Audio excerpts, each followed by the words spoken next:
Mesdames et messieurs, bonjour et bienvenue dans cette nouvelle revue de presse de ce vendredi 26 mai 2023. Le sit-in avorté de l'opposition ayant abouti à une manifestation sur le boulevard du 30 juin, jeudi 25 mai à Kinshasa, fait la une de journaux parus ce vendredi 26 mai dans la capitale congolaise. La Prospérité rapporte qu'à partir de la Chine, où il effectue en visite d'État, Félix Antoine Tshisekedi Tshilombo décline toutes ses responsabilités sur les conséquences de toute la manifestation organisée à l'initiative de Moïse Katumbi Tchapwe, Martin Fayulu Matata Mponyo et Délice Sanga sous le couleur de l'opposition. Selon lui, en effet, affirme le quotidien cela, c'est-à-dire le 4 savent c'est ce qu'ils cherchent. Mais quoi qu'il en soit, il y est encore jusqu'au 26 mai 2023, commente le tabloïd.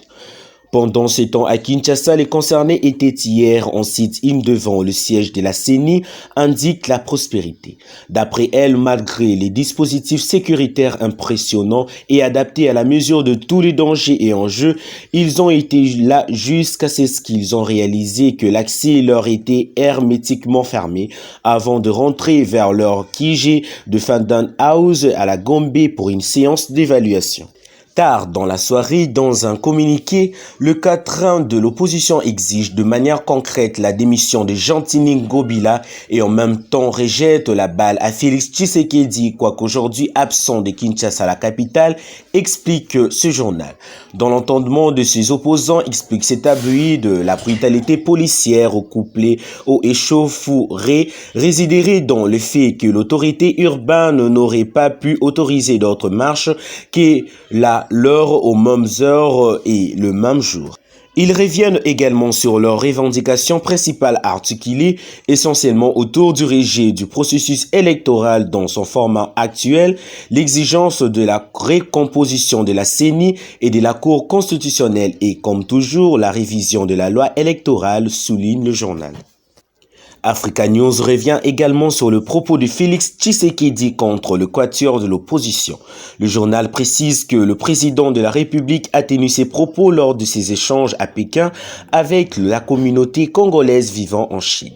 Le chef de l'État a accusé les opposants d'entretenir un agenda caché pour boycotter les élections et installer la désolation en créant de tensions et des conflits au pays, rapporte Citri hebdomadaire.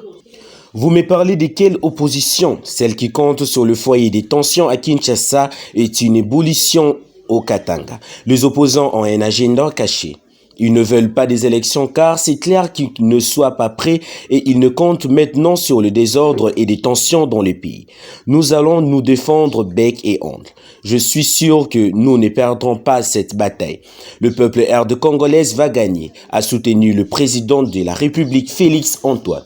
Congo Nouveau note, lui également, que l'opposition n'a pas pu manifester devant la Commission électorale nationale indépendante ce jeudi 25 mai 2023. Le sit-in qu'elle avait convoqué pour dire non à des élections chaotiques a été interdit par l'hôtel de ville au motif que le site désigné est une zone neutre interdite à toute manifestation. Malgré ces refus, les manifestants ont quand même effectué le déplacement du boulevard du 30 juin qui, cependant, était verrouillé par un opposant dispositif policier depuis la nuit, fait savoir ce tri hebdomadaire. Pour lui, d'un côté, en ayant été mis dans l'impossibilité de manifester, l'opposition a fait enregistrer à l'histoire une nouvelle preuve de l'intolérance politique et du recul de la démocratie. C'est là après le déconvenu de la marche de samedi dernier, réprimée dans le sang, et de l'introduction des Katumbi de se rendre dans le Congo central.